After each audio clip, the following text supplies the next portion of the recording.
Araby is one of the more anthologized works of James Joyce's Dubliners. The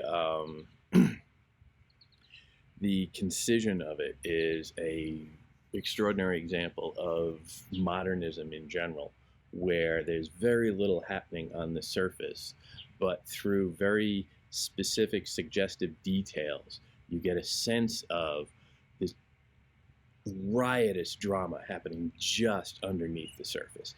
And trying to understand that and get a sense of it is the challenge of the entire piece. It can be great fun in just tracking this because it keeps you at a little bit of a distance and you can sort of laugh at it. But it takes some work. It's not as with all modernism. It doesn't necessarily make the reader's job particularly easy. It relies on the reader to be an active participant and to do some of the work that that a less sophisticated writer would normally have to do for his audience. This is not page-turning bestseller material. This is something that the writer will expect the reader to come to with a degree of sophistication and the ability to read on those more complicated levels in a way that more popular literature, frankly, doesn't.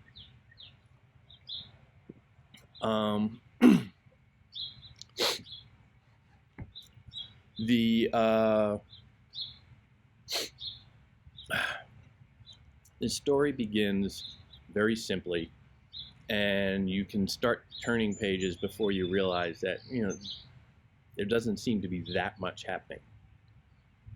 But through little word choices that stand out and just seem curious, it gives you a sense of what's going on. Some of this is going to be idiosyncratic. Joyce is writing in his own very heavily influenced Irish culture. All of Dubliners, of course, is a portrait of his hometown of Dublin, Ireland, written from an objective distance already. He had already essentially left Ireland for good, and he was writing this from Europe. And he has this sense of distance throughout. And all of these stories are memories of a kind of a distant past, which is purportedly his past, and he is just culling together little incidents in the development of him. Each of these stories picks up on a character at a different point in growing up, so that read as a string, all of them show one individual, stand in for Joyce himself, essentially, growing up and coming to a growing realization of his place in the world, of the place of Ireland within the world, and the and the opportunities and limitations that he faces within that. And you see that honestly in the very first line, where his critique of Dublin, of Ireland, is staring at you. Well, quite literally. He talks about some place that is both very local and very recognizable to the people there, but they are meant to be somewhat representative so that it could be understood by a more universal audience. North Richmond Street. If I were a Dubliner, I might know exactly where North Richmond Street was, and I might be able to think of it in my head and say, oh yeah, okay, that's a real place. He does this. He is very exact in his locality. He's always writing about Dublin, and it's always very precise in his sense of geography. North Richmond Street, being blind, was a quiet street except at the hour when the Christian Brothers schools set the boys free. A couple of things here. First of all, North Richmond Street, very recognizable to people in Dublin, so that gives a sense of insider access to people who might be from Dublin or know it and say, oh yeah, okay, this is recognizable. But even if you're not, you get the sense of, okay, this is somebody who's writing about a real place, North Richmond Street, as opposed to just Richmond Street or just a street, the street. The specificity of it gives you a sense of its authenticity, of its verisimilitude. So it kind of brings you down to that street level and say, okay, yeah, this is a real place. But then that curious word, being blind. Now, in a lot of versions, a lot of editions, you see a little footnote there that will say that blind is another word for a dead end street. Or if you're a slightly upper income bracket, we call those cul-de-sacs. But a dead end street, dead end. This road is a dead end. Where they live is a dead end. It leads nowhere. How many syllables are we into it and we getting this image?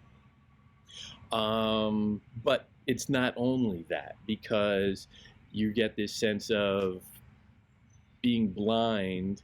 This little neighborhood, this little block is an entity unto itself. The block itself is supposed to be a representation of the broader culture, but it's also a very real unit unto itself. And here, you can think of a lot of people growing up, quite frankly. Yeah, when I was growing up, we had our block, and we knew that our block was different than the block over on the next block. And when I was younger, all the kids on the one block played together. We would go play in the street, and we'd have baseball games and whatever. And we knew that kids on the other block were a little different, and they did the same things, but they were different. So it gives that sense of, again, realism, but also a kind of tribalism within that, saying that, well, okay, we're distinct from them. But also, the blindness itself is a kind of, it is a sign of being crippled in some way, being crippled, physically disabled, but also representationally disabled. They can't really see anything outside that block. They can't see anything really even within that block. A little bit later, they say, the other houses of the street, conscious of decent lives within them, which I love that little detail because it gives you a sense of, well, everybody's so proper among their neighbors, gazed at one another with brown, imperturbable faces.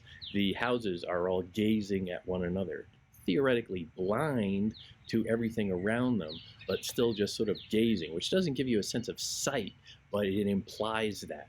And it's a sense that they're just sort of staring at one another without actually seeing anything.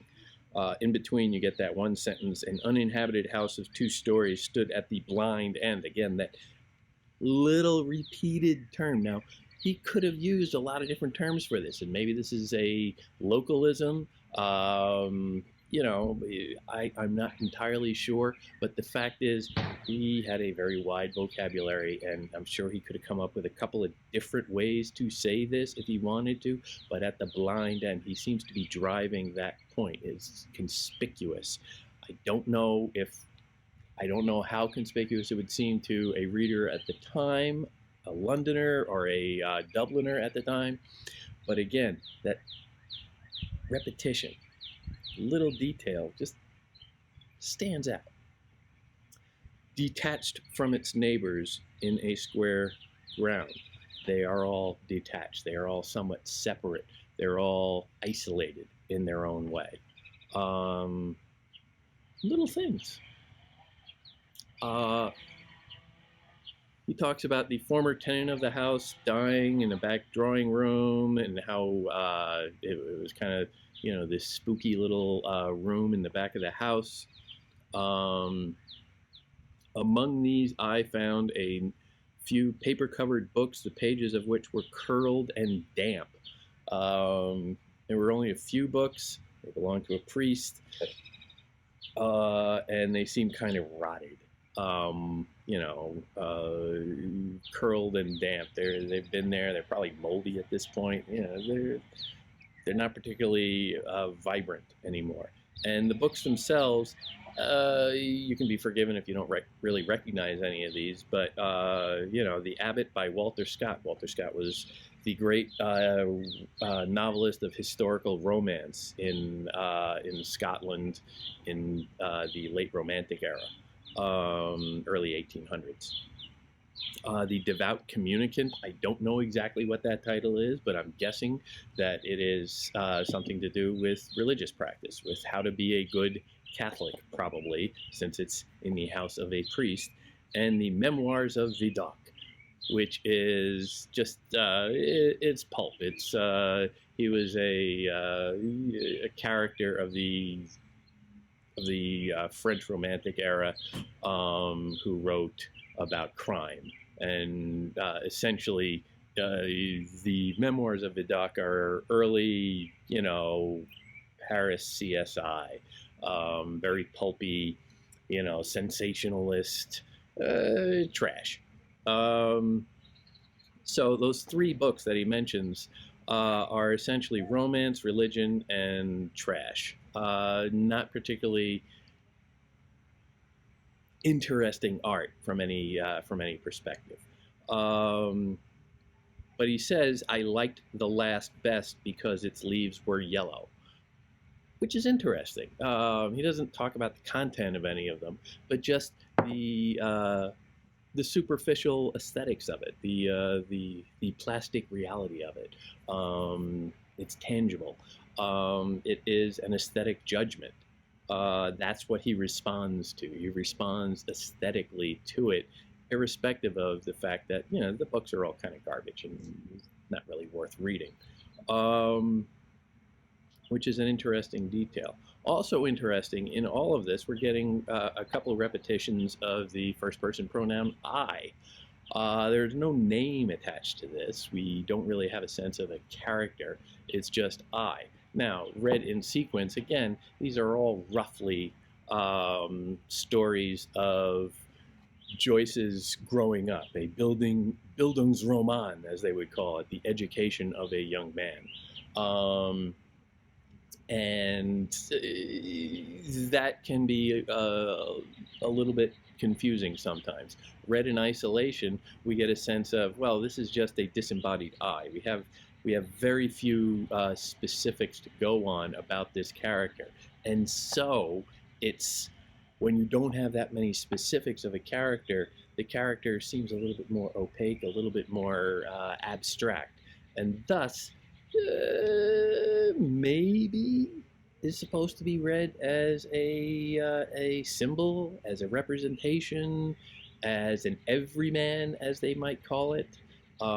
It's easier for a reader to superimpose their own perspective or their own identity onto a character if that character doesn't have much to go on to begin with. Essentially, Joyce is creating a vacuum here by not giving you a lot of details about this particular individual so that the reader can sort of fill that vacuum and implant himself or herself into this perspective. Again, just little detail or the absence of detail can bring a reader in and provide some perspective or provide an invitation to perspective.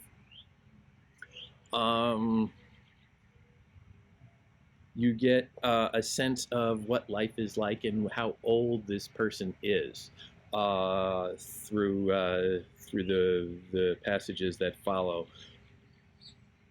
But notice what gets repeated. When the short days of winter came, dusk fell before we had well eaten our dinners. When we met in the street, the houses had grown somber. The space of sky above us was the color of ever-changing violet. and towards it the lamps of the street lifted their feeble lanterns. The cold air stung us, and we played till our bodies glowed. Our shouts echoed in the silent streets. The career of our play brought us through the dark, muddy lanes behind the houses, where we ran the gauntlet of the rough tribes from the cottages to the back doors of the dark, dripping gardens, where odors arose from the ash pits, to the dark, odorous stables, where a coachman smoothed and combed the horse or shook music from the buckled harness. There's an awful lot going on there. That's a fairly long sentence, but within it you get a sense of this kind of like sweeping adventure. And again, you can refer back to like your own youth. This is clearly, you know, a gang of young children, pre-adolescent, when they're just sort of out running around and having a good time playing together. And they are in sharp contrast to everything around them. And, you know, having kids play is an interesting thing, but having them play in a very specific context is a sign of great control, because he keeps pointing out how dark everything is around them, how somber. Dusk fell, the sky was violet, the lamps were feeble. And yet, in contrast, the cold air stung us, and we played till our bodies glowed. The only source of light in this little block, in this neighborhood, is the children themselves. Their youth imbues them with light, and that is in sharp contrast to everything around them. Our shouts echoed in the silent street. Again, the children are the location of life and vibrancy, and everything else is silent and dead.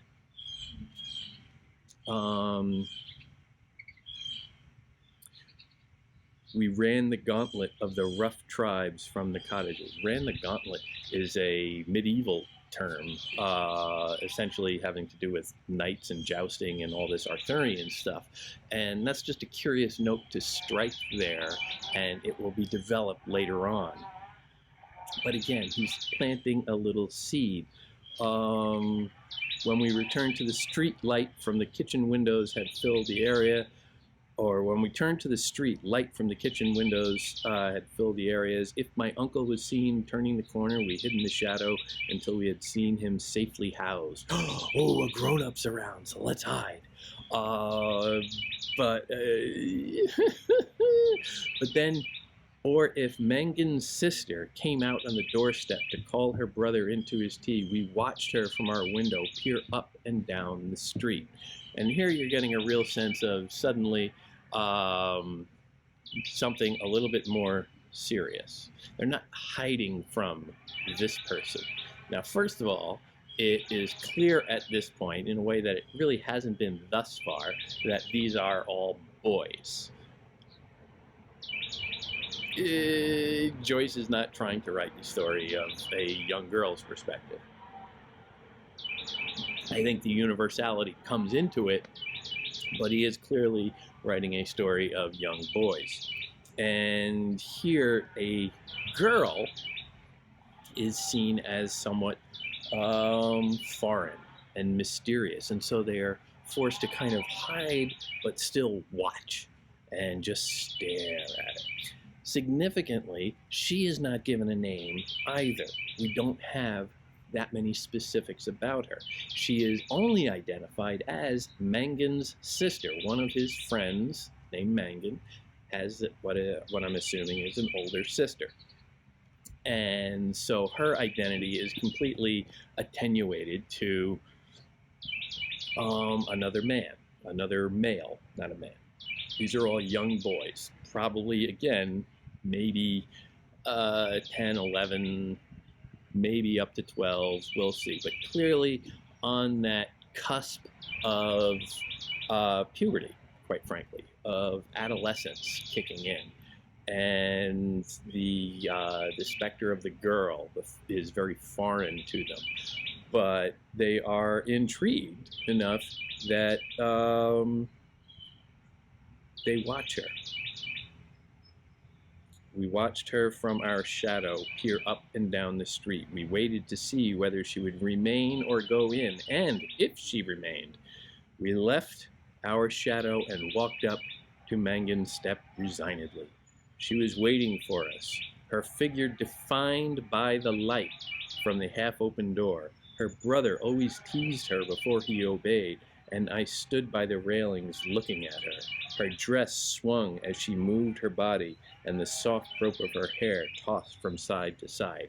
Wow, that's an entrance. Again, little details. Her figure defined by the light. Now that is, well, that's a couple of different things. One, it gives you a sense of, shapeliness. Her figure is defined by the light behind her. So you get a sense of her figure, her body, which is what is kind of impressing him and perhaps alluring. But defined by the light, a light behind her, can also be, if you think in terms of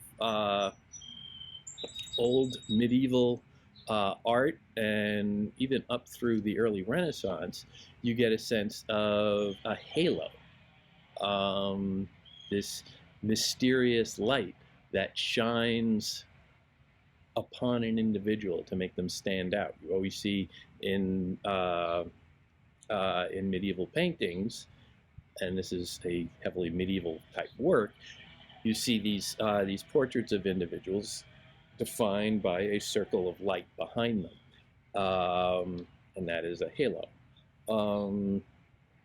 So she's at once a figure of sexuality and the alluring shapeliness of her body, but she is also a figure of some religious devotion, where she is recalled reminiscent of the images of divinity. But also, I think significantly, her dress swung as she moved her body, and the soft rope of her hair tossed from side to side. Everything else that he's been describing outside of the children is very locked down. There's not a lot of movement here. You don't get a sense of it being a particularly active street. There are houses. You don't hear an awful lot about the neighbors walking up and down the street, or cars, certainly, although this is really before the era of the cars. But there's not a lot of traffic in any form. There's not much movement, but she has movement. She has a kind of dynamic quality that stands in contrast to everything else, or at least in contrast to everything else that is described. Because remember, this is all done from memory, and this is supposedly the figure of the author, the narrator,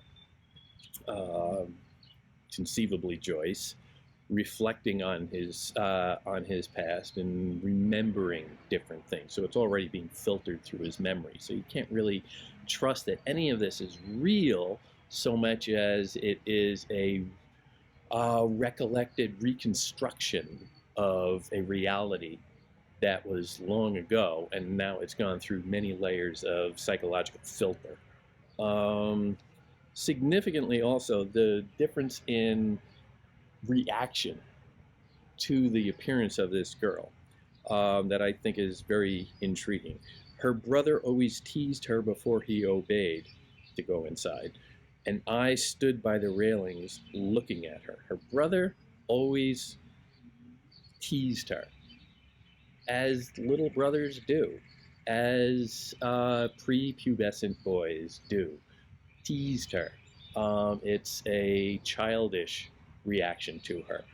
But the distinction there is Mangan teases her, and the narrator says, I stood by the railings looking at her.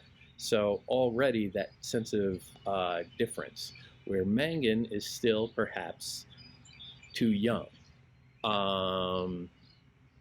He wouldn't have a presumably sexual inspiration from his sister to begin with, but you get the sense that he's still a little boy, because that's what little boys do. But the narrator is looking at her, and he's not looking at her as a little boy looks at her. And he starts to become more fascinated with this girl. You know, girls. It happens. He begins laying. Every morning I lay on the floor in front of the front parlor watching her door, and he watches to see her come and go. And that sense of every morning he's doing that gives you a sense of like devotional practice, like he's going to church almost. I mean, he really is kind of worshiping her. This happened morning after morning. Again, he emphasizes this, stressing that it is a daily thing. It is a ritual that he is going through. Morning after morning, I had never spoken to her except for a few casual words, and yet her name was like a summons to all my foolish blood. What does that mean? Well, we know what it means, but it's a sudden turn into the poetic, which we've seen allusions to so far in very strict ways, where you have a sense of very realistic-ish description of the surroundings. North Richmond Street being blind was quiet. It was a quiet street. Blah blah blah. The houses, you know, whatever. They're dull. They're dark. Whatever. But little flashes of poetry sink out. You got that when he saw the girl for the first time. You got the sense of, you know, when he phrased in conscious, the houses were conscious of decent lives within them. So you see within this fairly mundane context, this perspective that is very poetic in its own way, very romantic in its own way, seeing something, seeing some element of beauty within somewhat sordid surroundings. And when he says, and yet her name was like a summons to all my foolish blood, there is a strong sense of romanticism in that, and honestly a strong sense of, well, that's how, you know, that's how emotional adolescents think. They get swept away by their own first blush of romance, their first blush of love, and it is cringeworthy, but it's sweet at the same time. Her image accompanied me even in places the most hostile to romance. So he's telling you right there that this was a sense of, he is going through his ordinary, dull, uninspired neighborhood, and he is carrying with him this, you know, this swelling heart of romanticism, of emotion. We walked through the flaring streets, jostled by drunken men and bargaining women, amid the curses of laborers, the shrill litanies of shop boys who stood on guard by the barrels of pigs' cheeks, of the nasal chanting of street singers who sang a "Come All You" about O'Donovan Rossa, or a ballad about the troubles of our native land. All very dull, ordinary sights and sounds in the city of Dublin at the turn of the last century. These noises converged in a single sensation of life for me. So automatically, he's taking all of that stuff, all of that noise, all of that ordinary, mundane stuff, and trying to organize it into something poetic. The noises converged into a single sensation of life for me. Cheesy. But that's kind of the point. I imagined that I bore my chalice safely through a throng of foes. I bore my chalice. That's another medievalism.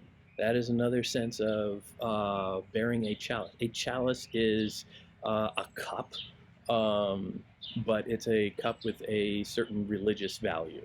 And to bear your chalice through a throng of foes means to protect what is special. The cup holds something within it that is very special. And for him, it is his love for this girl, apparently. It is his special emotional place in the world. And he sees everything else in opposition to that, all of that commonality, all of that ugliness, all of that mundane dreck, the noise is all just crowding in on him that he will heroically resist.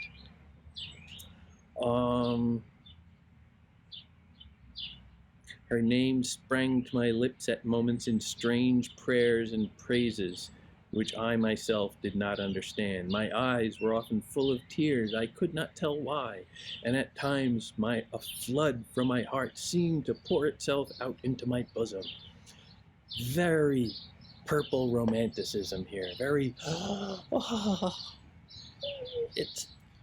it's just drenched in romantic poetry and emotionalism and all of the rush of first love that you feel when you are 12 years old and you get that first realization that there is something greater out there and you, only you, can seize it.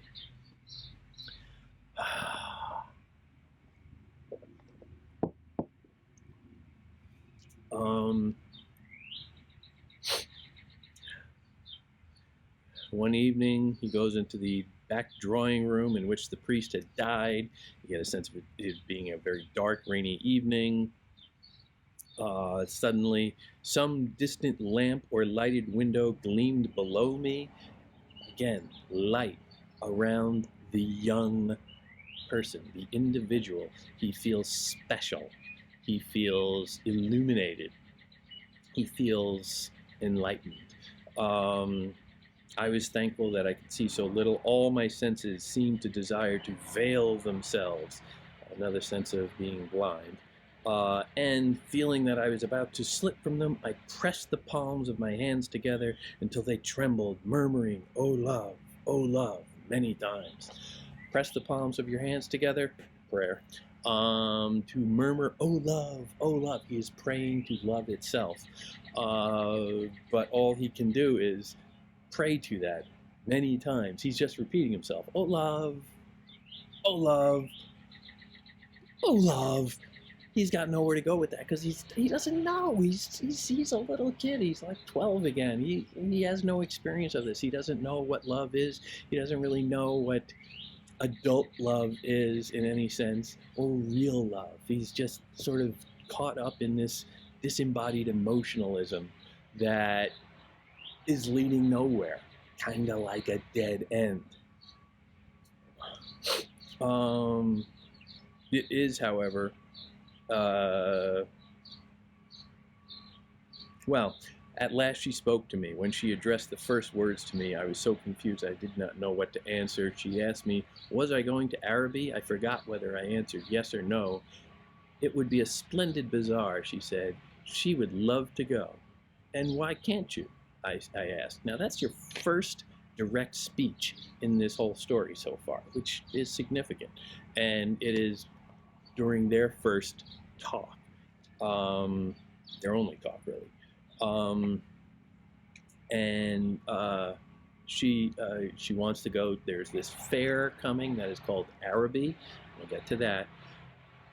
But she really wants to go, and she can't because, well, she says that she could not go. There would be a treat that week in her convent. So there's a lot there. She is restricted from going because of social rules, but significantly, she is going because she can't go because she has something to do in her convent. Her convent is a school for up-and-coming nuns. This girl is on track to become a nun. So it gives you a sense of how misplaced this young man's love is. He's not going to get anywhere. Again, we have a dead end. She will not be dating anytime soon. Um, but it also ties into, it casts her again in that religious sense. She is safely uh, abstracted or out of touch. She can't be sorted with anything common or sexual. She is almost a saint in her own right. She has here, she's taken on a different kind of halo, something a little bit more explicit, even. But she is inaccessible, and that's the point. Uh, it's funny to think of, he's chasing after a girl who's going to be a nun. But the point is that she is inaccessible, and she is thus somewhat removed from this world. She is above it. And that can just fire his ardor all the more. And we'll get to that. Her brother and two other boys were fighting for their caps, and I was alone on the railing. She held one of the spikes, bowing her head towards me. Bowing. The light from her lamp opposite our door caught the white curve of her neck, lit up her hair that rested there, and falling, lit up the hand from upon that railing. It fell over one side of her dress and caught the white border of her petticoat just visible as she stood at ease, which is a fairly suggestive, sensual little passage where you're getting a sense of he's really getting excited. But also the bowing. This is their first real interaction. She is, it's been established that she is somewhat inaccessible, out of touch, and this divinity within her is tied into the hierarchy between them and the undercurrent of sexuality throughout. And it is fueling this great curiosity on his part.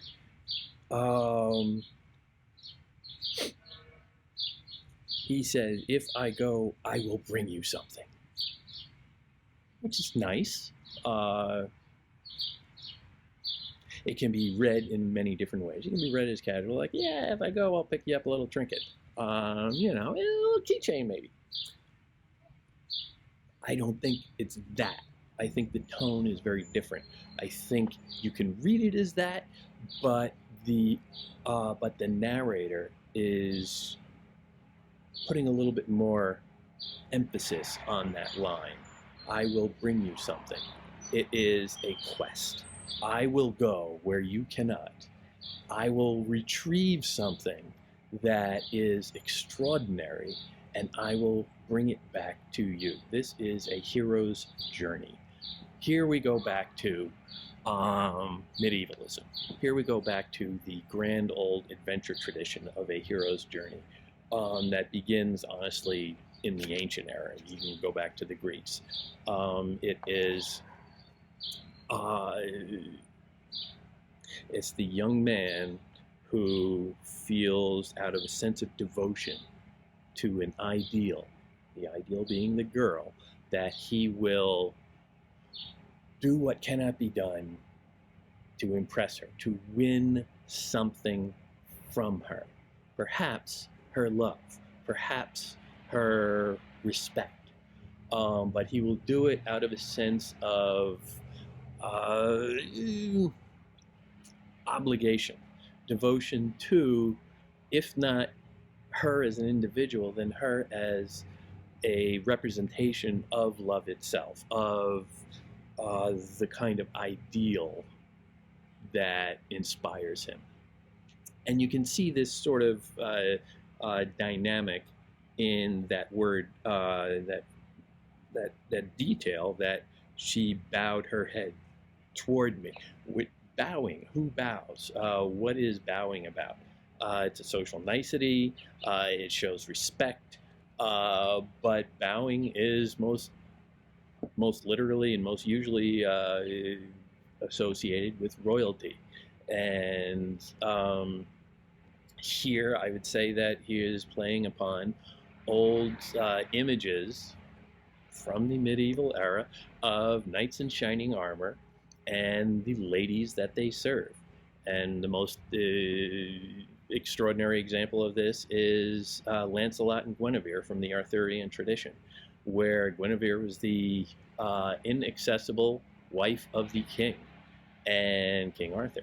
And Lancelot was the knight who swore allegiance to Arthur, but at the same time fell in love with his much younger wife, Guinevere. And by being married, she was thus inaccessible. She could not be the it's not necessarily I'm going to hook up with the boss's wife behind his back. It's I love that woman. I cannot sully her with common love, but I will serve her as a show of my devotion.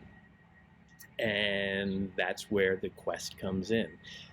The hero has to go and retrieve something to prove himself worthy of the respect and esteem that they can exchange, if not physical love.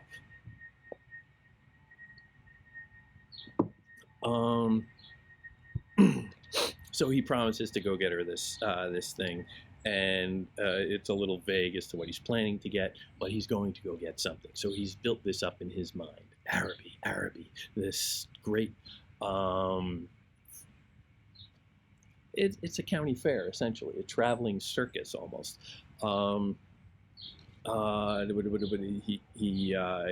He goes and he talks to, he's living with his aunt and an uncle, again, missing parents, lots of complications there that you can read into.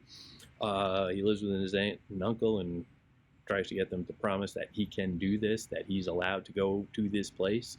And they're kind of hemming and hawing. Oh, I don't know, maybe, yeah, sure, whatever. Another sense of conflict about his age, about his point in life, because if he was a really young child, he probably wouldn't be allowed out, off the block after dark. But well, he's growing up. He's not a little boy anymore, so maybe he can go. And you get the sense it's not too far away. It's just a little bit further out, but certainly within a mile or so. You get the sense that it's not terribly far off. But he is clearly like in that nether region between child and teenager, there where this would elicit some debate among his caretakers, among his parental figures here, his aunt and uncle. But you get these somewhat comic moments where he's got them to promise, okay, I can go, and then the day comes, and he's waiting, and his uncle is late getting home from work, but he needs his uncle to come home and give him permission and give him some money so that he can go. And then this busybody friend comes over of his aunt's, and she starts talking, and he says, I had to endure the gossip of the tea table. Endurance is what a knight has to do, to go on these heroic journeys, these trials. A knight has to endure out of loyalty to his cause, to his ideal. So that word endure is very specific. I had to endure the gossip of the tea table. Here he's not enduring, he's not slaying dragons. He's not enduring great battles or anything like that. Here he's sitting there and he's listening to two older women just sit there and prattle to one another. And he sees that as a great trial. It's funny.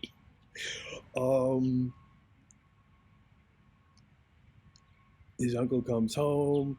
He says, oh, sorry, I forgot. Oh, yeah, tonight, your thing? Yeah, all right, whatever. It wasn't that big of a deal to him, but it's everything to the narrator. He said that he believed in the old saying, all work and no play makes Jack a dull boy, which is about as cliche can get. So again, the narrator is surrounded by all of these dull, shop-worn non-thought out, uninteresting, unartistic cliches, and he is this very special person in opposition to all that. He he bursts out the door. He runs. He goes to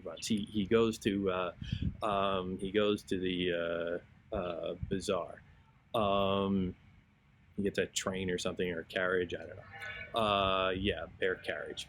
And he runs and runs and runs, and he gets there, and he knows that he's running late, but he gets there, and he's at first sort of awed. Says, in front of me was a large building which displayed the magical name. Well, a name is just a label. A label is a sign to be sort of read, and it can be read in a number of different ways, but it is not in any way the same thing as the content inside. So the name is magical. And I will point out that the only real name we have in any of this, aside from Mangan and Mrs. Mercer, the busybody, is Araby, the name of this place. It's the title of the story.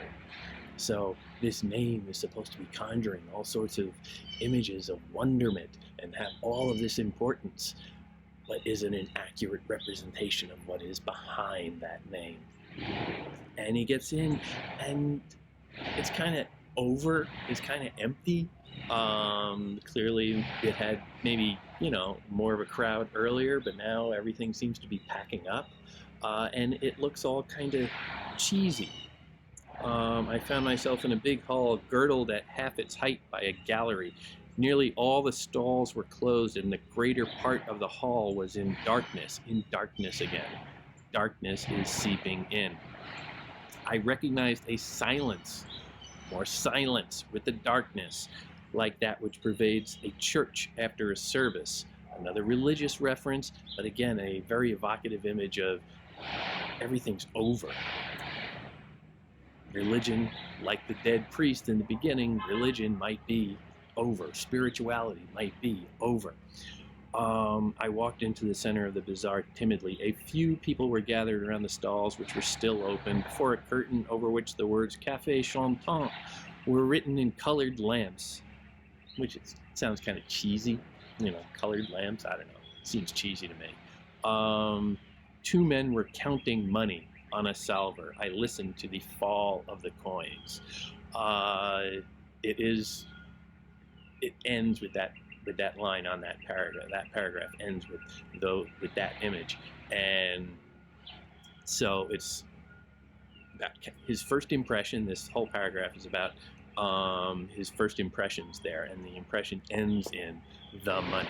And two guys were counting money, and then he listened to the fall of the coin. So you have very specifically just this reference of, they're just sort of counting out coins, and they're clinking into one another in a pile, presumably, but also the fall. He could have chosen a lot of different words in that, but he chose the fall. And significantly, the fall, you're not hearing the fall. You cannot hear a coin dropping through the air unless your hearing is extraordinarily good. But what you're hearing is the collapse into it, and he is imagining he is hearing the fall. But it is a fall because everything is letting him down. That's the point. Remembering with difficulty why I had come, I went over to the stalls and examined porcelain vases and flowered tea sets, which doesn't seem all that interesting to me, and certainly has nothing to do with Araby, the Arabic theme of all of this. Tea sets, I think that's more English. At the door of the stall, a young lady was talking and laughing with two young gentlemen. I remarked their English accents and listened vaguely to their conversation. England is the enemy in Ireland. Irish do not particularly like the English, especially at this point in time. There was a struggle going on. There was a war for independence. They need.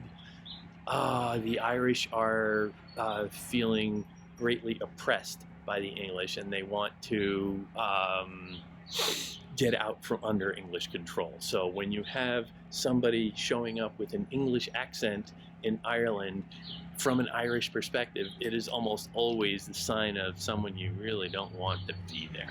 So when they have English accents here, it's a letdown that they're English, but it's also a letdown that they're not further away, that they're not, again, Araby is Arabic, it is supposed to be exotic. There is nothing exotic about England from the Irish perspective. So it's far enough away to be, they shouldn't be here, but it's not far enough away to be romantic. And they're sitting there, this girl is chatting to two guys, and they're having just a really banal little flirtatious back and forth. Oh, I never said such a thing. Oh, but you did. Oh, but I didn't. Okay, gee, teenagers start saying that kind of stuff. It's dull. Teenagers, early 20s, somewhere in there, but, you know, come on, get over it.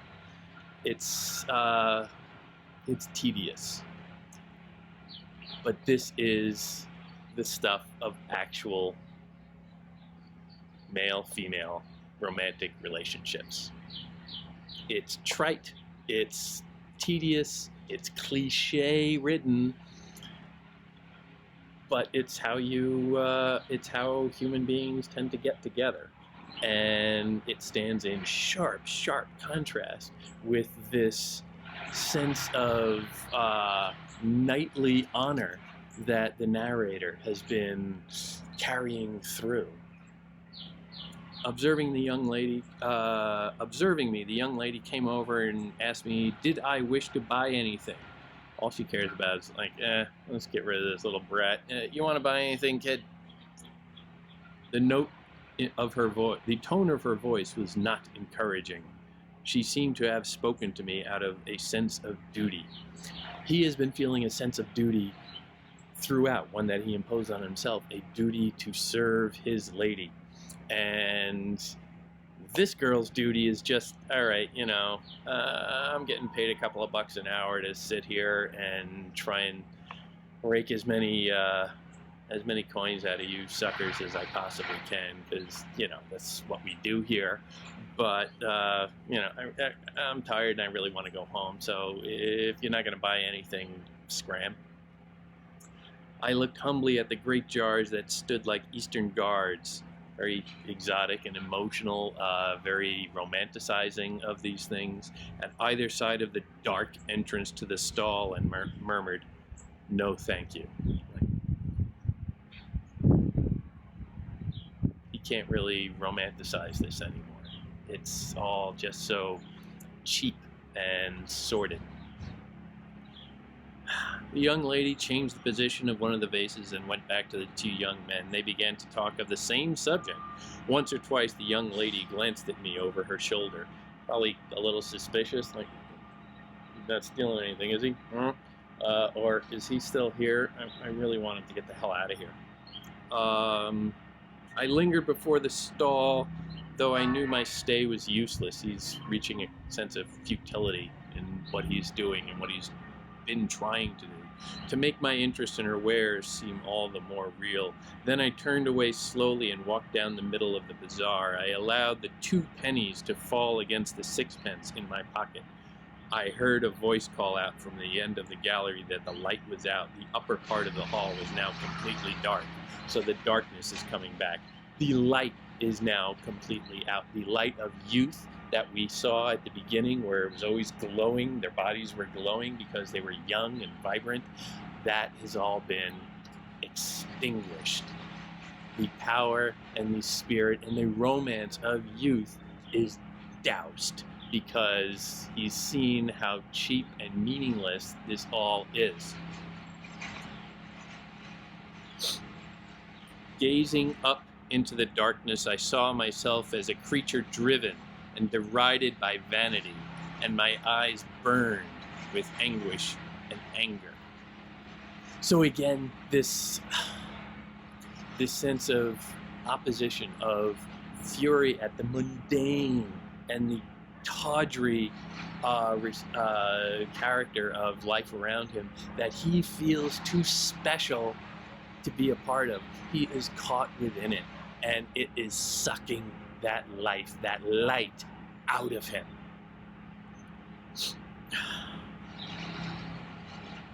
That's how it ends. It ends on this, what Joyce called his epiphany, a sudden realization that, well, it's a sudden realization, pretty much anything, but for him it's a sudden realization that his romanticism, his youthful illusions were all wrong, were all empty, were all dead ends. He lost his innocence right there. You get a sense of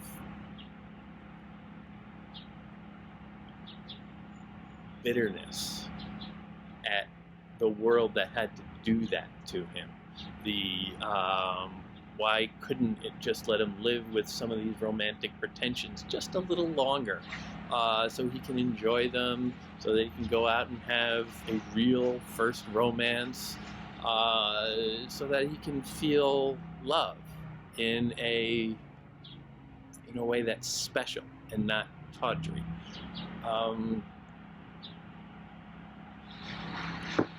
The entire modernist project tends to be about emotions that are destroyed, emotions that are cast as misplaced in a world that won't nurture them, that doesn't care about them, where they are unrealistic to get around it. And significantly, this is coming about at the very beginning of the 20th century, when there were a lot of illusions getting shattered. World War I started off for many people, as a kind of a grand romantic ambition that pretty soon just flew into the buzzsaw of modern warfare.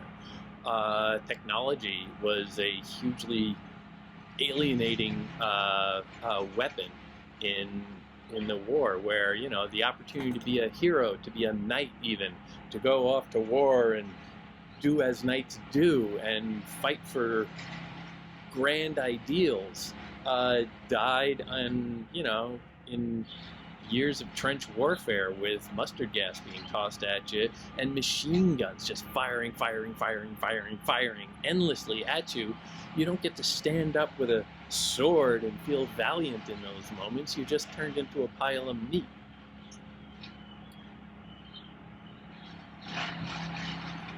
Modernism is about that loss of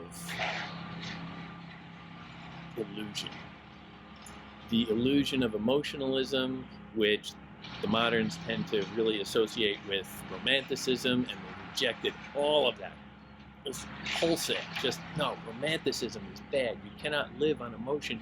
You have to be clear-eyed about how the world is really structured, and don't get suckered by romantic illusions about how life could be. Don't believe in the ideal. Understand the reality. And to that point, I just want to touch on the title again, Araby. There is a significance there. It is another instance of Orientalism, where the fair is supposed to be exotic because it is associated with the Arab world. The fair, the bazaar, is supposed to be some sort of exotic experience of the romantic East, and you get that sense of, oh, it's so special, it's so foreign, and not foreign in the English way, but foreign in a truly exotic and romantic way. And there was a significant association in the